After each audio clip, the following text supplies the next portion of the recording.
To turn on or turn off Amplify Ambient Sound on the Samsung Galaxy S25, S25 Plus, Edge or Ultra. First tap on the home button to return back to the home screen. Then swipe down at the top to open up quick settings. Next tap on the settings icon.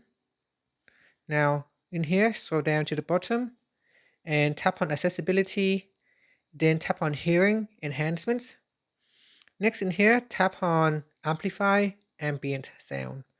And from here, you need to turn on the shortcut in order for you to use it. So here, I'll tap on the shortcut to turn it on.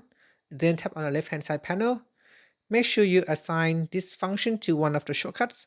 So tap accessibility button. You can add it to the accessibility button here. Or you can assign it to press side and volume up button. So press side and volume up button to open up the menu. Once you have added to the shortcut menu, you can open up that shortcut menu and then tap on it to turn it on, or you can switch it off. Now you also need to connect to a headphone to use it.